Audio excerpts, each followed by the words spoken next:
За өнөөдөр эхлээд бүгдээрээ ээшд ирэх гэсэн мянган болгоны бодолтыг хийгээ явчих. За райжсэн 4 байдаг тойргийг багтаасан. За тэгэхээр тойргийн төвөө шүрэгцэг рүү холболоо. Энэ маань яг перпендикуляр. Тэгэхээр энэ 4. Тийм адилхан 90 градус. Тэгэхээр энд ингээд тэгшинс үүсэж байгаа. Тэгэхээр энэ зайн 8 юм бол манай CD тал маань бас 8 урттай гэсэн үг. За нөгөө талаас биднэрт AD-гээс BC суурийг хасан ялгуурын 6 гинэ. Тэгэхээр энэ маань юуг илэрхийлж байгаа гэхээр за тэгшинс трапецийн ABCD гэсэн трапецийн B-рогосоо биш өндөр болгож. За нэг нь A гэж. За гэтэл AD-гээс BC хасна. AD суураас BC хаснаг ч үндсэндээ DH хасахаар 6 гарна гэхээр эндээс манай А шаа маань 6 урттай гэсэн. Энэ өндөр маань 8 урттай. Тэгэхээр энэ адилхан 8 урттай. Тэгэхээр одоо бүгд энэ тэгшинс гурвалжин дээр Пифагордод BA-гаа олж болно. BA маань катет учраас 8 BA маань кифнус учраас 8 катетийн квадратээр 6 катетийн квадратээр нэмлээ. 64 дээр 36 гэхээр 100. Тэгэхээр манай BA нь 10 урттай байна. Энэ 10 урттай. За тэгсэн чинь бүгдээрээ эндээс цаашаа юу гэлж чадах вэ? Хэрвээ 4 өнцөг дотор тойрог багтжилвэл эсрэг талуудын нийлбэр тэнцүү. Өөрөөр CD хажуудал дээр BH хажуудлыг нэмсэн, CB суур дээр AD суурийг нэмстэй тэнцүү. Тэгэхээр DC хажуу тал дээр AB хажуудлыг нэмсэн, дээдлийн CB суур дээр доод суурийг нэмсэнтэй тэнцүү байдаг. Эндээс манай DC маань 8 урттай, AB маань 10 урттай, CB AD хоёроо бүгдээрээ тус нь мэдгүй. Гэхдээ нийлбэр олчлох юм шүү дээ. Эндээс тэгэхээр дээд суур, доод суур хоёрын нийлбэр маань 18 байна. Яг тус нь олж болно. Гэхдээ манай олгож байгаа нь энэ трапецийн маань периметр гэхээр 4 талынх нийлбэр гэсэн шүү дээ. Дээд суур CB дээр доод суур AD-г нэмээд тэгээ хоёр хажуудлыг нэмгсэн. CD хажуу тал дээр AB хажуудлыг нэмсэн. Энэ нийлбэрийг олгож байгаа. Гэтэл манай энэ хоёрын нийлбэр маань 18-д өгсөн. CD AB 2 маань болохоор өөрөө нийлбэр нь 18 байгаа. Тэгэхээр эндээс юу гэсэн үг вэ? Манай периметр маань 36-тай тэнцвэргүй хариу нь 36 байна. За хоёрдугаарх нь энэ цэгийг координат их төр төвтэй К тэнцүү 2 коматай коэффициентаар хуурахад гэж. За тэгэхээр бүгд эндээс яах вэ гэхээр анхныхаа цэгийг тэмдэглэнэ.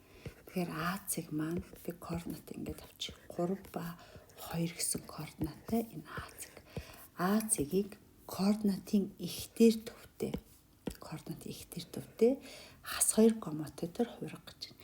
Тэгэхээр би координат ихтер төвтэй гэсэн чинь О цэг А-тэйгээ холбоод ингээд вектор үүсгэчихье. За тэгэхээр К нь хэрвээ нэмэх 2 гэх юм бол О цэгээс энийг вектор 2 дахин сунгана. К нь 2-1 гэжсэн бол энэ векторын уртыг 2-1-ээр үржүүлэхээр 2 дахин бөөнхөн гэдээ энд ирэх хэвээр. Гэтэл манай хасах 2 гэхээр тэгвэл энэ векторын чиглэл нь эсрэг болоод тэгээд 2 дахин сунгана гэсэн үг. За тэгэхээр К тэнцүү хас 2 коматай дээр хуурна гэдэг маань яг энэ вектороо чиглэлийн өөрчлөл энэ бол хасах 1-ээр үржүүлсэн гэсэн үг. Дахиад хасах 1-ээр үржүүлээд буюу хас 2-оор үржүүлэх гэсэн үг. Тэгэхээр энэ вектор маань чиглэл нь эсрэг болоод 2 дахин сунжна. Ингээд 1 дахиад ингээд 2. Тэгэхээр манай энэ маань BC гэсэн. Тэгэхээр BC-ийн координат маань хаана ирж байгаа вэ гэсэн чинь хасах 6 ба хасах 4 дээр ирж байна гэсэн. Тэгэхээр координатын ихэд төвтэйгээр энэ цэгийг комотитой хуурахгүй л үндсэндээ коэффициентээр нь үржүүлж байгаа л гэсэн. Тэгэхээр энэ маань хасах 6, энэ маань хасах 4.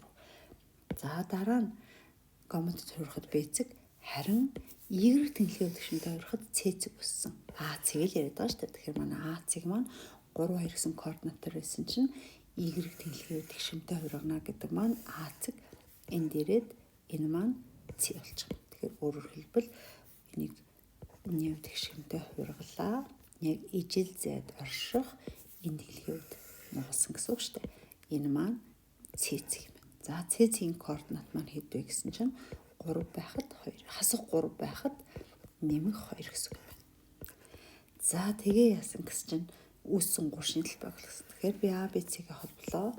Энд үүсч байгаа гурвалжин маань энэ гурвалжин.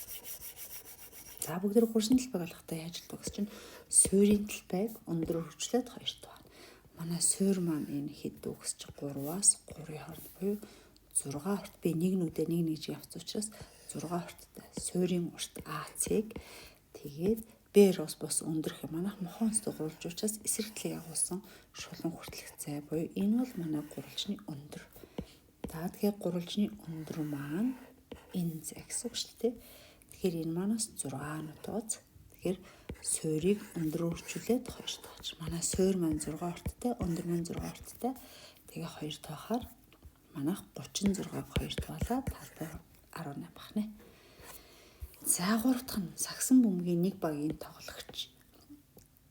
Багийн 5 тоглогчийн эхний үед авсан онооны нийлбэр нь 24. За эхний үед авсан 5 хүний 5 тоглогчийн авсан онооны нийлбэр нь тэдгээрийн авсан онооных нь квадрат нийлбэр 130. Нөгөө багийн 5 тоглогчийн онооны нийлбэр нь болохоор 21. Онооных нь квадратуудын нийлбэр нь 121. Тэгвэл энэ 10 тоглогчийн эхний үед авсан стандарт хазаалтыг олоорой гэнэ. За стандарт хазаалтыг олохдоо бүгд яадаг вэ гэсэн чинь дисперсийг зургаанаа. За дисперсийг яаж олд юм бэ гэсэн чинь энэ өгөгдлийн за би нэг Z өгөгдлүүд байгаа шүү дээ. Бүх өгөгдлөө квадрат зэршүүлж нэмээд ширхтээ болж манайх 10 шиг даан бүх өгөгдлүүдийнхаа нийлбэрийг 10 дугаар архиметд дунджаалаад архиметд дунджих нь квадратыг хасах. За гэтэл надад болохоор юу өгсөн бэлээ гэсэн чинь өгөгдлийн квадратууд нийлбэр эхнийх нь бүх тооны квадрат нийлбэр нь 130. Нөгөө өгөгдлийн квадратуудын нийлбэр нь 121. Ингээ нэмчихээр бүх өгөгдлийн квадрат нийлбэр болж энийг 10 туугаад тэгээд эхний өгөгдлийн x-үүдийн нийлбэр мэдэгч байгаа. Дараагийн өгөгдлийн бүх y-үүдийн нийлбэр мэдэгч байгаа. 10 туухаар архимед дунджинаар нь тэгээд квадраттай тасах нэ. За гэтэл надад квадратууд нийлбэр нь x-ийнх маань 130 өгсөн, y-ийнх маань 121 гэдэг өгсөн. Вахан. За эндээсээ бүгдээрээ x-ийн өгөгдлүүдийн нийлбэр 24, бүх y-үүдийн нийлбэр маань 21. Тэгээд 10 туугаад квадрат зэршүүлээд тасах нэ. За энийг нэмэхээр чинь 251 болоод 10 туалаа. Хасганы нийлбэр нь болохоор 45. 10 туахаар 4.5 гэсэн үг тийм. 10.45-ын квадрат гэсэн үг. За тэгэхээр би нэг бүгд яаш тэр тооны машин байхгүй шүү дээ. Тэгэхээр одоо чийж ирэл батна гэсэн үг. Тэгэхээр 100-ийн 45-ын квадрат маань 2025. Тэгэхээр ийшээ 10-аар өгөөд манайх 100-ийн 2510-аас 2025 гисах нэ. Тэгэхээр энэ маань 485 болох маань. 485 язгууртар. Өөрөөр хэлбэл 485-аас язгуур гаргааг ингээд авсан гэж болно. За ойролцоогоор тооцоолвол 2.2 орчим юм байна. За дараа нь 4-р бодлого. За ийм параболуудаар хүрээлгсэн дүрсийн талбай гэж. Тэгэхээр манай энэ хоёр параболаар хүрээлгсэн дүрс маань энэ дүрс. Тэгэхээр энэний талбай болно гэсэн. За эндээс харуул яг уу энэ хоёр маань яг тэгшимтэй дэшээ доош орсон хоёр ижлэгэн парабол байна тий. Тэгэхээр үндсэндээ энэний талбай хоёр л адилхан юм байна. Нэгийг нь бол хоёр өөрчилж болно. За эхлээд юу ч гэсэн надаа энэ функцүүдийн маань тэгштэглэн тодорхой биш байна. За тэгэхээр эхний энийгээ би L1 парабол, за дээш харсан L2 парабол гэж. За L1 параболын хувьд надад ямар мэдээлэл байна гэж оройн цэг маань мэдгэж байна. Оройн цэг нь энэ цэг маань хасах 1 байхад 5. Оройн цэгийн координат нь хасах 1 байхад 5. Өшөө юу мэдгэж байна гэж манай парабол маань тэг байхад яг 4-ийг огтлж байна. Парабол маань бас 2 байхад 4-ийг огтлж байна тий. Тэгэхээр эндээс юу гэсэн үг вэ гэхээр манайх 0 байхад y тэнхлийг огтлж цэг маань тэг байхад 4 гэсэн үг байна. За тэгэхээр бүгдээр параболын тэгштэйг яаж бичдэг вэ гэж y тэнцүү а гурчин x-ээс b-ийн квадрат нэмэх нь c хэлбэртэй бол манай параболын оройн цэг нь b c гэдэг тий. За гэтэл манайх энд өгцөө манай b нь хасах 1, x-ээс хасах 1, тэгээд нэмэх нь c маань 5. Тэгэхээр y тэнцүү а гурчин x-тэй нэмэх нь 1-ийн квадратээр нэмэх нь 5. Гэтэл манай парабол маань энийг дайрсан гэж. Дайрч байгаа юм чи y-ийн орон 4, x-ийн хооронд 0 гэж тавьчих. Тэгэхээр эндээс бүгдээр юу болж чадах вэ гэсэн. X-ийн хооронд 0 шүү. X-ийн хооронд бас A-гийн хооронд тавьсан. X-ийн хооронд 0-ыг тавилаа. За тэгэхээр нэмэх 5 урагшаагаад хасах 1 болоод А хүрчих 1 гэхээр манай А коэффициент маань хасах 1 юм байна. Тэгэхээр эндээс Y тэнцүү одоо энд орчуулж би оройн зэгт хэлбэртэй. Тэгэхээр энд маань А нь хасах 1 тэгээд X дээр нэмэх нь 1-ийн квадрат нэмэх нь 5. За ингээд манай энэ маань L1 шулууны тэгшдэг. Шулууны парабол. За одоо L2 дээш орсон парабол маань ямар мэдээлэл байна гэж дээш орсон параболын маань оройн цэг нь 1 байхад хасах 5 байна. Оройн цэг нь 1 байхад хасах 5. Тэглэх хөлөх цэг нь 0 байхад хасах 4-ийг тарьчина. Тэгэхээр мөн адилхан Y тэнцүү А гүрчих нь X-с хасах нь оройн цэг ихний координат хасах 1, хоёрдугаар координат хасах 5. Энийг дайрсан гэхээр Y-ийн хасах 4-ийг тавилаа. X-ийн хооронд 0-ыг тавина. Тэгэхээр хасах 5 урагшаагаад нэмэх 5 болоод 1 болчихно. А гүрчих нь хасах 1-ийн квадрат 1. Тэгэхээр А 1 юм байна.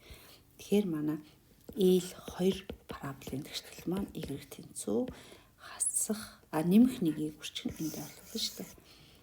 X-с 1-ийн квадрат хасах 5. За ингээд би 2 парабола мэдчихлээ. За гэтэл манай 2 маань яаж нэгсч нэг нь доош харсан, нөгөөх нь дээш харсан. За энэ хоёрын хилийн цэг маань тодорхой байна. Тэгэхээр энэ цэг маань хэд вэ гэж хас 2, нөгөө цэг маань 2 гэсэн цэгтэр хөтөлж байна. Тэгэхээр манай талбай маань X нь хас 2-оос нэмэх 2 хүртэл юм байна. Дээр оршиж байгаа нь буюу дээрээс нь хашиж байгаа нь манай доош харсан парабол маань шүү дээ. Нөгөөх нь дээш харсан парабол. Тэгэхээр энэ доош харсан параболаасаа буюу хасах тэмдэгтээ X дээр нэмэх нь 1-ийн квадрат нэмэх нь 5 гэсэн параболоосоо бүгдээрээ нөгөө параболоо хасаад өгчнө. Функц ингээд хасаад өглөө. Тэгээд энэ интегралыг ботхоор манай төрсийн тал багна. За нэг жоохон гоё янзлаад бүгдээр. За X нь хас 2-оос 2 хүртэл.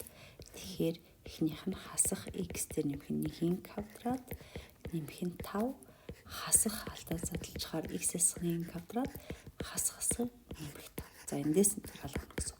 Эсвэл бүгдээрээ 0-оос 2 хүртэл гэж аваад тэгээд энэ талбайгаа олцоод 2-оор үржсэн ч болох байсан тийм. За би нэгэн тэнгээ бас ингэрэл явчих. За дахиад жоох юм ихтэй нэ. Хас 2-оос 2 хүртэл хасах тэмдэгтээ X дээр нэмэх нь 1-ийн квадрат энэ хоёр нийлэхээр 10 боллоод хасах нь X-с 1-ийн квадрат. За эндээс интеграл авнаа. За манайх энэ маань нийлбэр тус бүрээс авчи. За X дээр нэмэх нь энэ маань шугамаа илэрхийлвэн тий. За эндээс интеграл авахаар квадрат зэрэгтэй юм чинь тэр зэрэндээ 1 нэмээд тэрэндээ хувааж өглөө. За X дээр нэмэх нь 1 маань орлуулах гэсэн чинь ер нь өөрчлөгдөхгүй байна. Энэ чигээр авчи. 10-аас интеграл авахаар 10x хасах нь X-с 1-ийн квадратаас интеграл авахаар зэрэндээ 1 нэмээд тэрэндээ хувааж өглөө. X-ийн коэффициент 1 юм чинь ямар нэгэн өөрчлөлтөхгүй байна тий. Хил нь хас 2-оос 2 хүртэл. За энэ дээр хамгийн гол нь орлуулгатаа алдах гэдэг шүү. За эхлээд би дээд хил 2-оор орлуулнаа. Бүх X болгонд 2 дээр 1 нэмлээ 3 нэмэх нь 2-ыг орлууллаа 20. 2-оос 1-с гарчин 1 болоод 1-ийн куб 1. За эхнийх нь. Хоёр дахь нь X болгонд хас 2-ыг тавина. Тэгэхээр хасах 1-ийн кубыг хуваах нь 3, хасах 1-ийг тавихаар хасах 20, хасах 1-ийг тавихаар хасах 2-ыг тавихаар хасах 3-ийн кубыг хуваах нь 3. За эхнийх маань хасах 27 3 дахь хасах 9 нэмэх нь 20 хасах 3-ны 1. Хасах нэмэх болоод 3-ны 1 хасах нь 20 нөгөөх нь харин нэмэх нь 9 болж. За тэгэхээр 11-ээс хасах нь 3-ны 1 хасах нь энэ маань болохоор хасах 3-ны 1 хасах 21 нэмэх 11 болж байна. Тэгэхээр 22-оос бүгдээр 3-ны 2-ыг хасах юм ба шүү дээ. Тэгэхээр хариу нь 21 бүхэл 3-ны 1 гарах нэ. За 5 дахь бодлого. За энэ тоо энэ А тгийсэх. Тэгэхээр энэ тэнцэтгэл биш яг 3 бүхэл шийдтэй байх А-гийн утга юм болж байна гэж.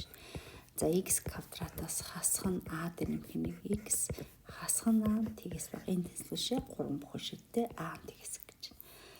За эхлээд энэ параболынхаа бүгд x тэнглэгийг огтлох цэгийг нь олъё буй тэгтэнцэлж. За витийн теорем мэдж байгаа хүүхдүүд шийднэ. Уулын шууд харагдаж байна. Хэрэг харагдахгүй бол бүгд бодно доо тий.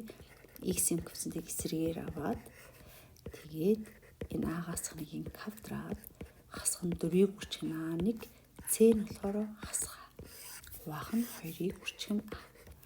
За тэгэхээр эндээс энэ маань А-гасхныг дээр нэмэх нь хасах нь хуваах нь 2А. За нэг идэвшүүлнэ бүгдээрээ. А-гийн квадратаас хасах нь 2А дээр нэмэх нь 1. Энэ маань хасахын нэмэх нь 4А. За тэгэхээр эндээс А хасахныг дээр нэмэх нь хасах нь А-гийн квадрат хасах нь 2А дээр нэмэх нь 4А гэмээр 2А нэмэх нь 1 хуваах нь 2А. За эндээс А хасахныг дээр нэмэх нь хасах нь. За манай энэ хэсэг маань А дээр нэмэх нь 1-ийн квадрат аваад тэгэхээр А дээр нэмэх нь 1-ийн квадратыг зурхаар А дээр нэмэх нь 1. Ингээд 2 А биш араа 2-ыг үрчгэн энэний өмнө коэффициентийг А гэдэг ба штэ. Тэгэхээр манай коэффициент маань 1 юм чинь энийг бүгдээрээ 1-ээр солих хэрэгтэй шүү. 2-ыг үрчгэн 1, 2-ыг үрчгэн 1. Их тохиолдолд нь x квадрат коэффициентийг А гэж сурцсан учраас тэр А гэлээд байгаа шүү би тий. За тэндээс x1 нь А хасахныг дээр нэмэх нь гээд нэмэх хаалт задлах юм чинь хэвээрээ энэ хоёр устдаад 2А 2 дугаар А болчих юм байна. 2 дугаар шид маань А хасахнаас хасах хаалт задлах юм чинь бүгд тэмдгийн эсрэгээр солилоо. Энэ хоёр устдаад хасах 2 буюу хасах нь болно. За одоо би ингээд тооншдон дээр байрлуулна. Гэтэл биш дээ. Манай А нь тгээс гэд өгсөн учраас угаасаа хасахныхаа ард байрлал гэдэг нь ойлгомжтой. Тэгээд манай энэ яасан гэж дээш харсан парабол x квадрат гэсэд нэмэх боломж. Дээш харсан параболыг чи манай зураг нэг ингэж зурхтан тий. Тэгэхээр энэ хоёртоо нэмэх голдоо хасах гэсэн үг. Эсвэл тоогод орлуулсан ч болно. Тэгээ би ямарыг авах юм гэж 0-оос бага. За ингээд манай тэтгэж яа 3 шид 3 бүхэл шиддэгс манай шид нь хасах нэгээс А орно юм шүү дээ. Энд хооронд 3 бүхэл шид тэгэхээр хасах нэгээс арай их ч 0 яг ард нь байгаа 1 2 гэдэг ийм 3 бүхэл шид тасна. Тэгэхээр манай А нь хаана авахыг гэсэн үг. За тэгэхээр энэ дээр хүүхдүүд хэрэгэлзэж байт юм аа. Тэгэхээр би А нь жишээлбэл заяа манай шид маань хасах нэгээс 4-ийн хооронд байгаа. А 4 байсан гэж бодъё. Гэтэл энэ дотор чинь хасах нэг 0 1 хасах нэг нь хасах шүү 0 1 2 3 гэдээ орох гэдэг. Гэтэл манай 3 бүхшилтэй хэмжээ энэ бичлэгэн чи аавал 3 бичлэхгүй байна. За тэгвэл А бас яагаад 3-ыг орлуулсан А-гийн 3-ыг. Тэгэхээр энэ чинь яг 0 1 2 гэд энэ онгорхоочоос хэлийн цэг орохгүй ч гэсэн ингээ 3 бүхшилтэй А нь 3 багт болж байна. За тэгвэл одоо 2 багт үзэх үү бүгдээрээ зөв би тайлбарыг ойлгохын тулд ингэ жишээ авчлаа шүү. Тэгэхээр 2 багт гэвэл 0 1 гэсэн 2 гэж хэлбэрч яад л энэ онгорхоч үзрийн зүг орохгүй. Тэгэхээр манай 2 бүхэл шидтэй болох гэдэг. Тэгэл манай 3 бүхэл шидтэй. За тэгвэл энэ маань 2.1 яагаад байжлахгүй гэж. Тэгэхээр 2.1 гэвэл 0 1 2.1 гэж 2 руу орчлохоор. Тэгэхээр эндээс юу гэсэн үг хэр манай А маань биш үү? 3 бол байж болно. Яг 2 байж болохгүй. Гэтэ 2.1 2.2 энэ төр байж болох учраас 2-оос ирсэх. Тэгэхээр манай энэ А нь 2-оос 3-ын хооронд байх үед л бэлэн гэсэн үг. За 6 дугаар бодлого нь координатын ихэд төвтэй энэ шулууныг шүргэдэг тойргийн төшлийг бичгнэ бүгд гэж.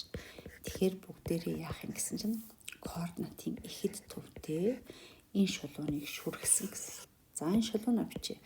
За шулууныг болохоор би тэнхлэг огтлох цэгүүдээ шууд олж ил да. X орно эсвэл хэрчимтгчлийг ашигласан ч болно. X орно 0-ыг тавихаар язууд 5 язуудар 5 y 2 язуудар 5 тэнцвүүдийг буюу язуудар 5 y тэнцүү 2 язуудар 5 болоод хурагдаад y тэнцүү 2. Өө манай y тэнхлийг 2-оор хөтлөх юм байна. Дараа нь y-ийн орно 0-ыг тавина гэж. Y-ийн 0-ыг тавихаар 2x хасах нь 2 язуудар 5 тэнцвүүдийг.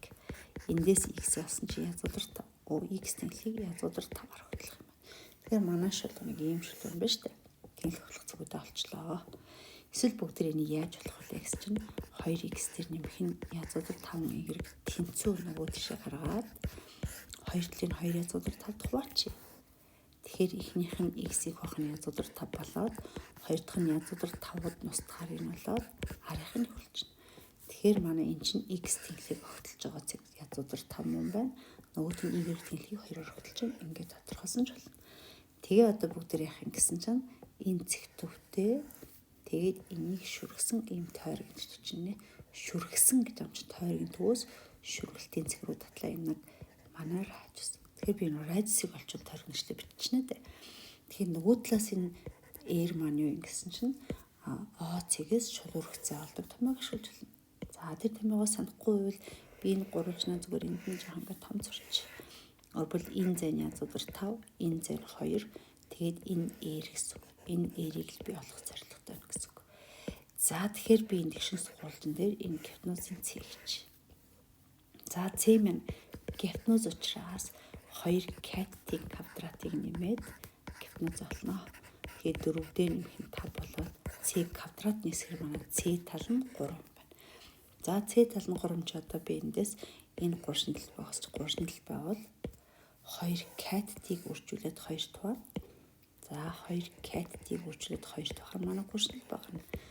Нөгөө талаас c талыг тийшээ бас өндөр үржүүлээд 2 тугаар. C талыг тийшээ бас өндөр үржүүлээд 2 тугаар.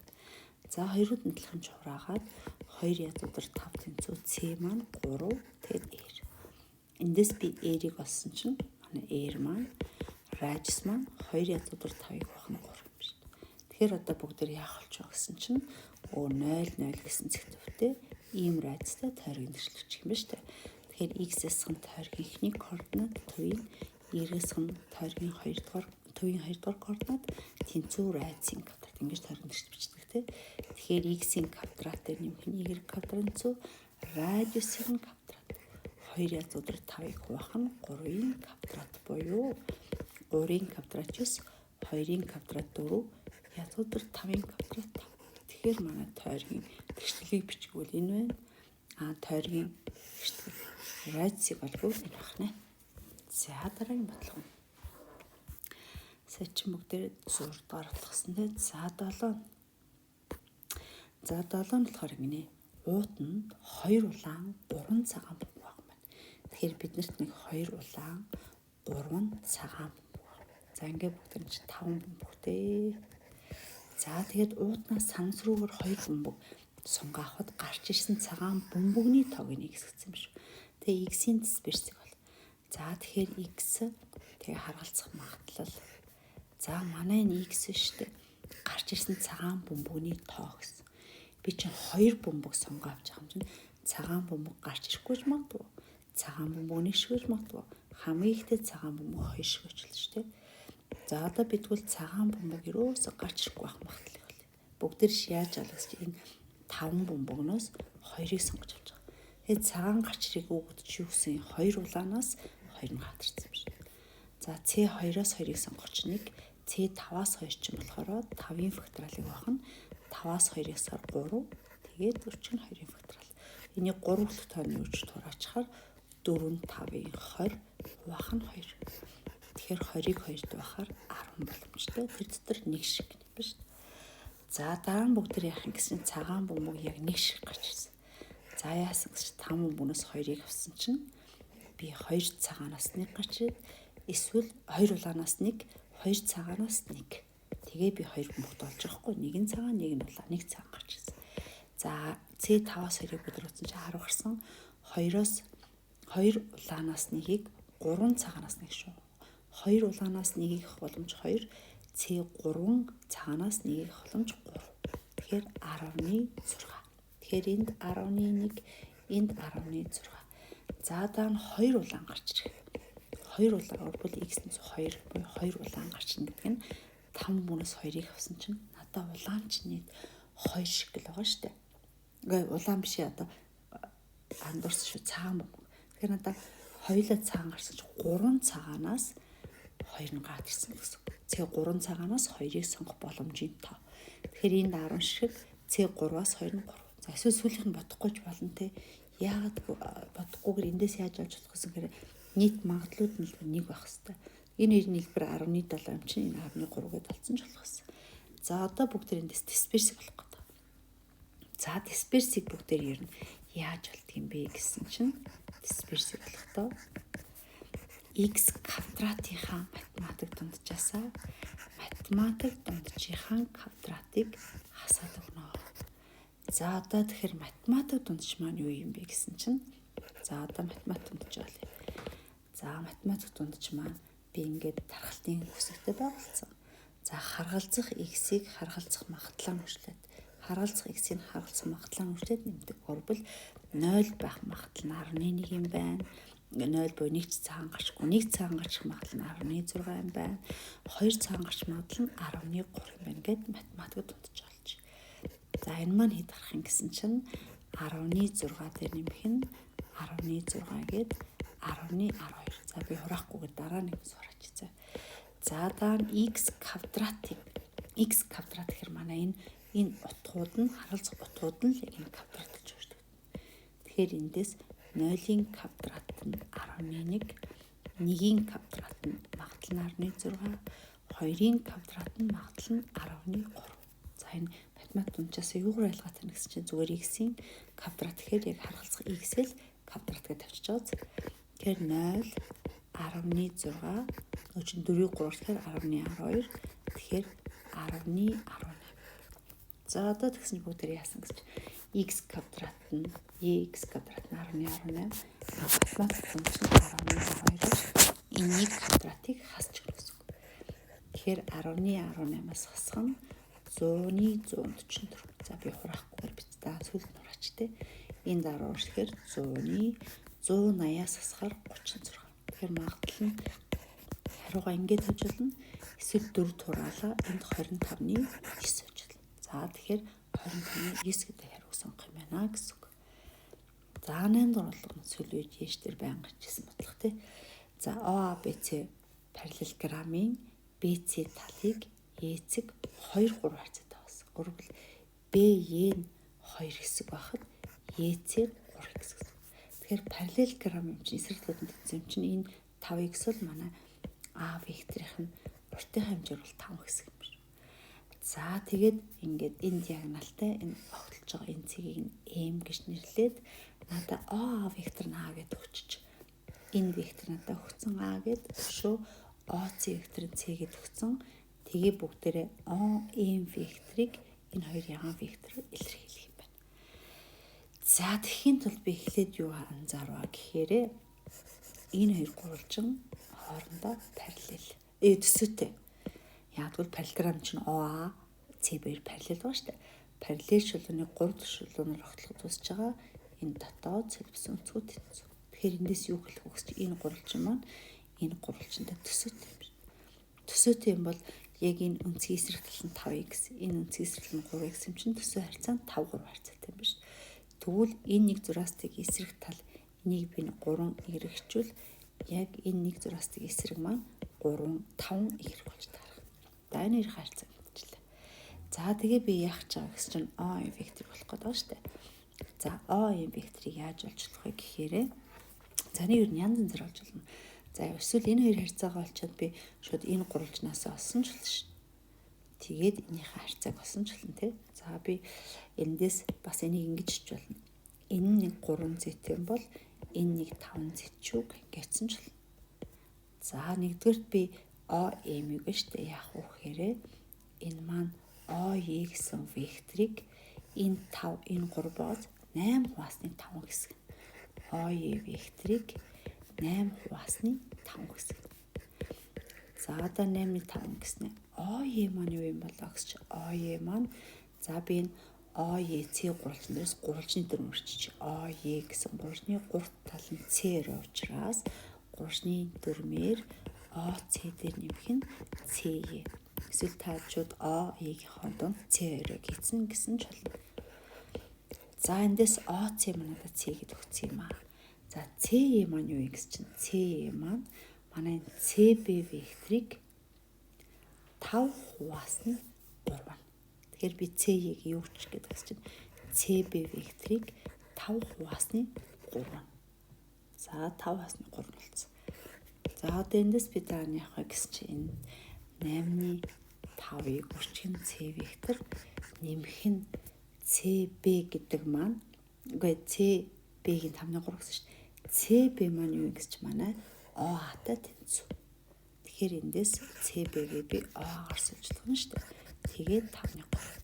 Тэгэхээр эндээс манай хариу маань 8-5 хүчин C вектортэй нэмэх нь ОА маань А вектор чинь А гурчих нь 5-3. За тэгээ хаалтаа судлаад үржүүлэхээр 8-5 C вектор дээр нэмэх нь энэ нэрийг үржүүлэхээр 5 нь хураагдаад 8-3 А вектор. За ийм хэрэг авах маань гэсэн үг шүү. За дараа нь 9-р хэм. За энэ олон гишүүнтийг энэ тухайд 6 үлдэгдэл гардаг. Өөрөвл P гэсэн олон гишүүнтийг X дээр нэмэх нь 1 тухайд нэг олон гишүүнт оногдоод үлдэгдэл нь 6 гардаг юм. За мөн адилханаар P гэсэн олон гишүүнтийг энэ тухайд тэгвэл X-ийн квадрат хасах нэгс нэмэх нь 1 тухайд B гэсэн олон гишүүнт оногдоод үлдэгдэл нь энэ гарна гинэ. Хасах 2x дээр нэмэх нь 1 үлдэгдэл. За тэгвэл одоо бүгдээрээ P-X олон гишүүнтийг энэ олон гишүүнтэд хуваагаад гарах үлдэгдлийн болоо гэж энд хуваагаад за нэг C-X гишүүнт оногдоод үлдэгдэл нь. За шугам юм туалаа үлдэгдэл нь тэг зэрэг. Квадрат олон гишүүнтэйгээр үлдэгдэл нь 1 зэрэг. Эн чинь куб зэрэгтэй юм чинь энэ тухайгаар үлдэгдэл нь квадрат юм байна. AX квадрат BX нэмэх нь бүгд энэ үлдэгдлийг болгож байгаа л гэсэн үг. За тэгэхээр манай хамгийн ихний улаан маань юу илэрхийлэх вэ гэхээр энийг тэгтэнцүүлэхээр хасхнаг гарч байгаад хасхныг болохоор энэ хэсэг нь тэг болчих учраас би одоо энийг яах вэ гэхээр энд x дээр нэмэх нэг тэгтэнцсэн чи x-ийн зах хасхнаг. За тэгвэл одоо би энд хасхныг орлуулж хасныг орлохоор энэ маань тэг болоод 6 гарах юм. Тэгвэл би одоо энэ хар өнгөтэйдөө яг хасах нэгийг орлуулахаар энэ хэсэг нь 0 болоод яг л надад энэ CX BX мэдгүй байгаа ч тийм орлуулад энэ тэг болоод эндээ хасах нэгийг орлуулсантай адилхан. А гурчин хасах нэгийн квадрат нэмэх нь B гурчин хасах нэг нэмэх нь C. Ингэсэн чинь 6 гарсан гэсэн үг. За одоо дараагийнх нь энд хуваахад энэ дан шийдэн комплекстэй очиж би тэгтэнцэж бодох боломжгүй шүү дээ. Энэ тухайд үлдэгдэл энэ гарна гэдэг чинь одоо энэ хар өнгөтэй хуваахаар энэ хэсэг нь хуваагдчих байгаа гэсэн юм шүү дээ. Тэгээ энэ ингээ хуваагдчих. Тэгэхээр өөрөөр хэлбэл энэ тухайгаар ийм үлдэгдэл гарна гэдэг чинь энэ маань ингээ хуваагдсан учраас энэ олон гишүүнтийг энэ тухайд үлдэгдэл нь энэ гарч ийн гэсэн үг. Тэгэхээр би одоо AX квадрат дээр нэмэх нь BX нэмэх нь C-г энэ x квадрат хасах нэг гэс нэмэх нэг тухайд л үлдэгдэл нь энэ гарсан шүү гэсэн үг байхгүй. За одоо хуваачи а-гаар үржүүлэхээр ax квадрат үржүүлэхээр хасах нь ax нэмэх нь а. За хасчи. Тэгэхээр энэ ax квадрат нь хураагдчихна. За хасчих юм чинь бол хасах нэмэх болчихно. Тэгэхээр энэ маань x-ийг хаалгаж гаргachвал b дээр нэмэх нь a, a-ийнх нь c-гээс нь a болчихно. Тэгэхээр энэ маань нэг зэрэгтэй чинь үлдэгдэл гэсэн үг. Тэгэхээр үлдэгдэл энэ гэд мэдгэж байгаа юм чинь бүгдээрээ тэгвэл энэ маань хас 2 сул тоо маань 1 гэсэн үг. Тэгэхээр бүгдээр ямар тэгшгэлтэй болчих вэ? B дээр нэмэх нь А маань хас 2, C-гээс нь А маань 1 юм байна. За энэ дээр бүгдээр бас нэг илэрхийлэл гаргацсан шүү дээ. А хасах нь B нэмэх нь C тэнцүү 6. Эндээс л А, Б, C-г олчихно гэсэн үг. За эндээс яаж олсон дээр вэ гэхээр дээдлийн 2 хойлонгийн аагаар илэрхийлчихэ да. B маань ийм болоод C-г болохоор хасгаа хоошоогоо нэмэхэ болоод за одоо энд тартуулж. А-гаас хасах нь B-гийн оронд хас 2-оос хана C-гийн оронд 1-д нэмэх нь А тэнцүү 6. За эмэгтэйглээ хасахын нэмэх 2 нэмэх нь А нэмэх нь 1 нэмэх нь А тэнцүү 6. За ингээм эмэгтэйгсэн чинь 3А тэнцүү 3 болоод А маань 1. А-га 1 гэд алцамжтай энд орлуулчих. 1 төлөө хас 3, 1 төлөө 2. Тэгэхээр манай үлдэгдэл олон гишүүнд AX квадрат BX нэмэх нь C үлдэгдлийг бол гэсэнтэй А маань 1 юм байна. B-гээ бүгдээр хас 3 гэд болцсон юм байна. C маань 2 юм шүү. Тэгээд үлдэгдэл олон гишүүнд маань энэ гарах нэ. За ардхын удаад би 10-10-аар навчнаа. За энэ тоонуудаас бүх рационал тоог ялгаж гинэ. За рационал тоо гэдэг маань энгийн бутархай хэлбэрээр бичиж болдог. Энэ m-ийн 2 маань бүхэл тоо. Ийм тоог рационал тоог.